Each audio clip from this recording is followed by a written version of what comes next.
Hey, this is Carla from the Butcher Babies. This is George Corner Fisher from Cannibal Corpse. Hey, this is Rex from Kill Devil Hill. It's Wednesday 13. This is Dad from Devil Driving. This is Motorist from Quad. You're listening to Rabid Noise on Rabid Radio. Turn it up.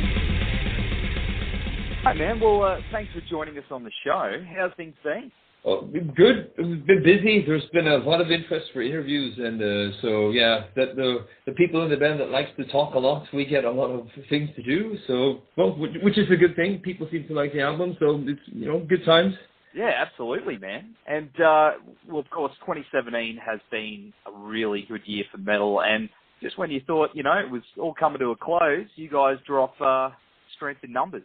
And, of course, the response has been just extremely positive, from critics and fans. After 9 albums, I mean, do you still get nervous before each release, or is it just sort of walk in the park these days? No, I don't think we've actually ever gotten nervous. I think that might be more for music that needs to chart and things. We've always done what we want to do, and if people don't like it, then we've still been true to ourselves. You know what I mean? If we weren't true to ourselves and then we didn't chart, then we'd be a total failure. But now, we've always been true to ourselves, and if it goes, people like it or people don't, it's still fine because we did what we thought was right. So, that's the most important thing. You need to stick to your guns, basically. So, but with this album, it seems like we both did what we thought was right and what people wanted to hear. So it's it's a win-win. And there's no pressure on yourself. You're just doing what you do, and people like it, cool, I guess. But everyone does, so that's excellent. Yes. Well, as I said, the album's amazing, and it sounds amazing too. That's one thing that really stood out to me was the mix. It's solid. Everything just seems to sit perfectly, especially with vocals, which sometimes can be a little tricky to get sit right, I guess, with albums. It'll be too loud or too soft. Or was there much back and forth when it came to getting it right? We chose Russ Russell because we had used the two in Manson for maybe 4 or 5 albums, and we kept them on for Exit Wounds because we had, we lost 3 members of the band, and so we wanted to keep as much of the surrounding crew intact as well. But after having done Exit Wounds, we felt that, okay, we can, try some new ground, and we wanted to try a new producer who could maybe bring out new elements of the band. So, and we really liked what Russ had done with Napalm Death and Dimmu Borgir and so on. So we knew he could, take us somewhere different where the band wasn't really prepared for it. You know what I mean? He could hear things that we didn't hear, and he could bring forth a new aspect of the music. So he really did that. And with you specifically mentioning the vocals, Marco does the vocals with Joakim Skog. He used to be the keyboard player for a Swedish band called Clawfinger. Yeah. He has a studio now, and he does a lot of studio work, and he's heavily involved with Torendal, the guitar player from Meshuggah, and they go super guitar nerdy on, recording, sounds and everything. But so the vocals are Joakim Skog and Russ Russell. I guess it's their combined effort that made the vocals so good. And Mark has done a phenomenal job on this as well. He just sounds so brutal, man. It's so raw. It's amazing. Yeah, he gets more. I mean, we're not getting any younger, but he's sounding angrier all the time. He's turning into one of those bitter, angry old men. I don't know, but we like it. We dig it. And of course, there's a guitar deluxe edition, which was pretty awesome too. And it comes with tab book and red vinyl. Who came up with that? That's genius. It's we have the other guitar player, Ola Englund. He's one of those YouTubers, internet guitar player guys, and he's a very enterprising fella. So he knew all about that stuff because he has his own band, and that's what he does to generate money. He records everything, and then he makes special packages, and people buy whatever they're interested in. But nice treat for the fans. We never thought of it that way, that, we could offer, I have maybe 2,000 guitar picks with my, my signature picks, blah, blah, blah. To me, they're just something I use for work, but if you put it all together and give it to a fan, that's great for that fan. So might seem like a no-brainer, but you just need someone in the camp to really, okay, this is what we're going to do, and yeah, of course. So yeah, it was Ola's idea. Very clever. It's very clever, because a lot of guys, especially guitarists, they want the tab books, they want the guitar picks, they want all that stuff. I know guys that just kill for that. Did you guys have to sit down and tab it all out? Most guitarists I know hate doing that. Yeah, but since Ola has all these connections everywhere, he films all the riffs, or we film whatever. If I write a song or Jonas, we film the riffs, and he has a guy in the US that he sends it to, and that guy does the tabs. See, that's even better. That's awesome. It's a professional tab writer. How do you get that job? That's amazing. It's like, that's a good... And then you get to see all these, famous guitar players sitting in their underwear showing, okay, so this is the second riff, bro, What a job, mate. What a job. Yeah. And of course, with everything that's going on with the world right now, it really feels that, it's feeding inspiration in music, especially metal and art, for better or worse. Where do you stand on that? I mean, do you believe that there's a positive outcome from all that negativity? Well, I do. Like, for example, the Thatcher years of Britain brought forth a lot of good protesting bands, punk bands and so on. But, she was aimed at, social reconstruction.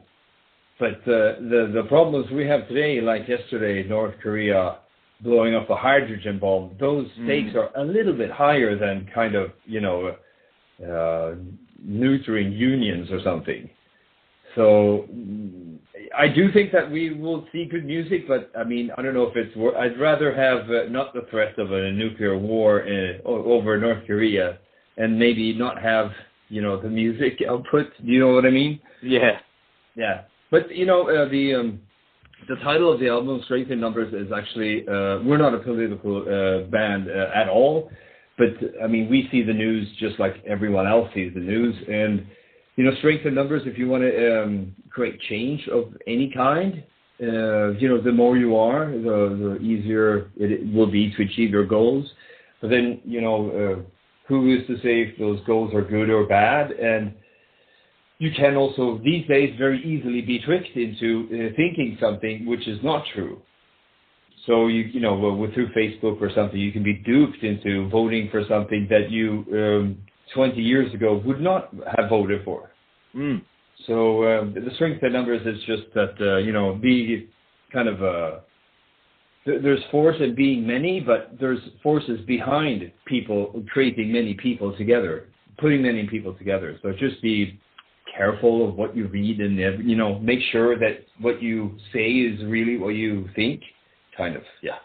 Yeah, it's crazy times, man. Really crazy times. I drove home after reading the news yesterday, just going like, what are these dudes doing? But at the same time, every time something like this happens, or a US president that nobody likes gets elected, music seems to, I don't know, it stirs up that beehive, doesn't it?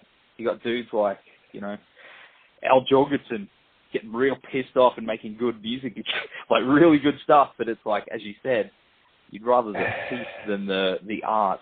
So yeah, I don't mind a president or prime minister, doing something bad or a scandal or something, and that makes people angry and you get good music. But in this case, the stakes are just a little bit too high to feel comfortable.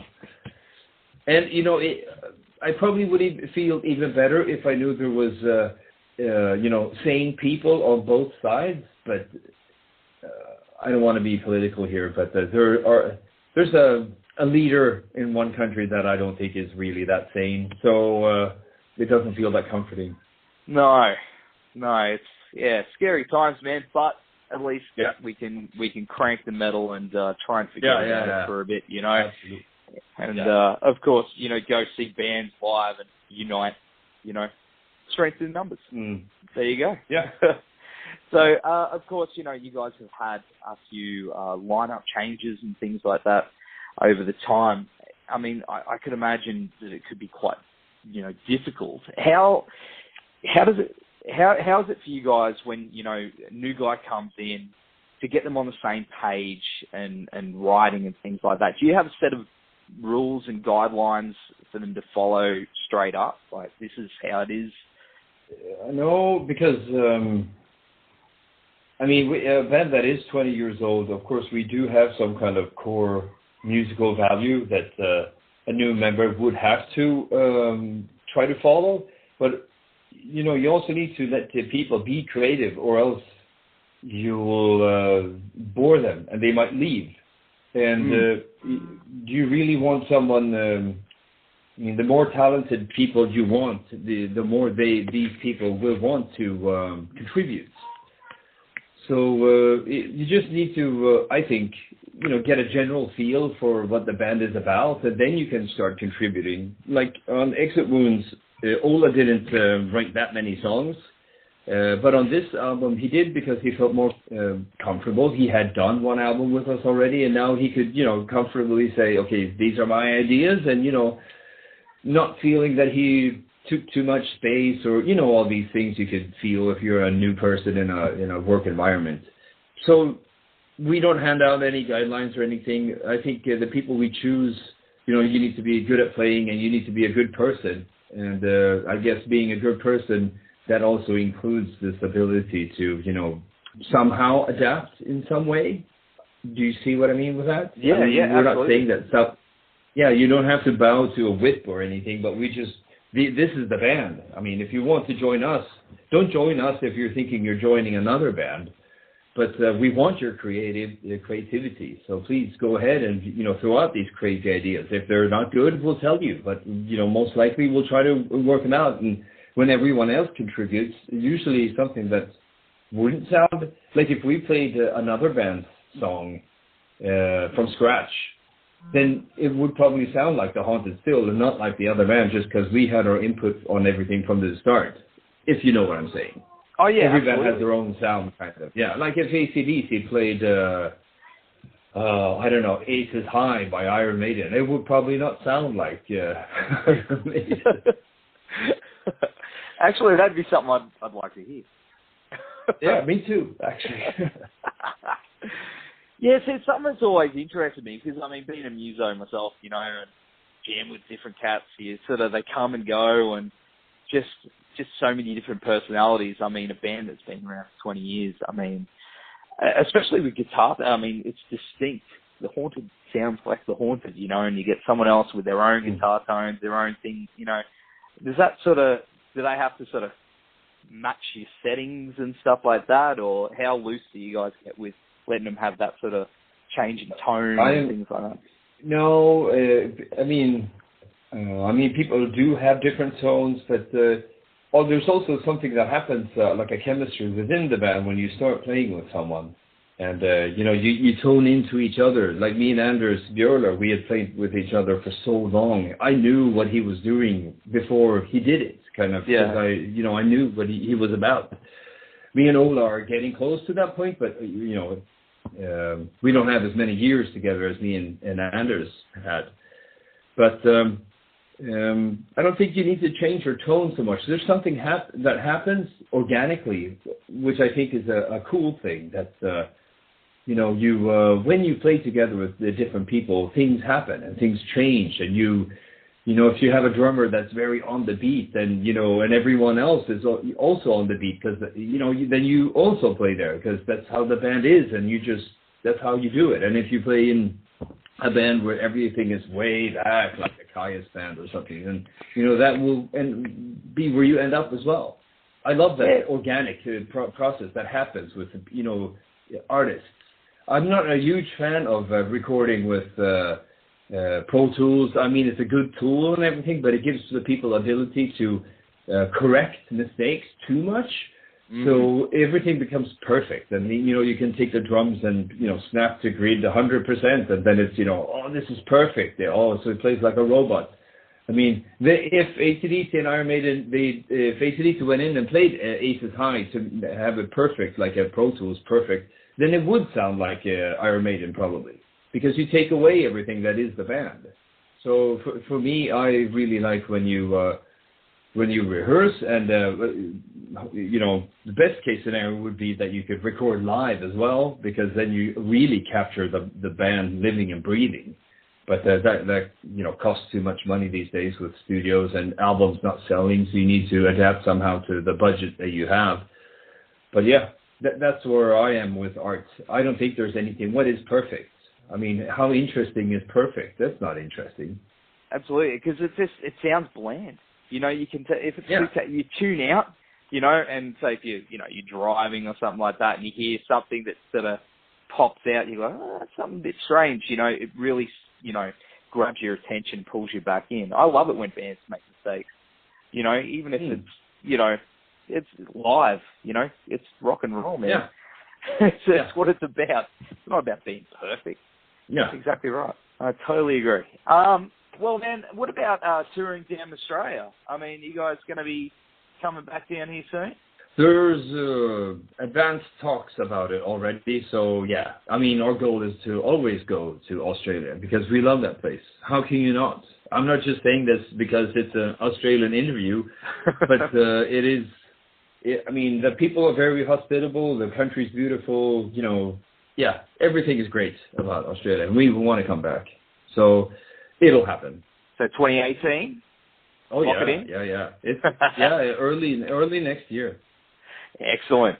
Man, because, we love having you guys down here. You got lots of fans, and we all love it, and the album's going well, and, yeah, bring it on, man. Well, dude, thank you so much again for taking the time to chat to us tonight, and I wish you and the boys all the best for the rest of the year, what's left of it, and, yeah, we'll see you guys very soon. Yeah, take care, man.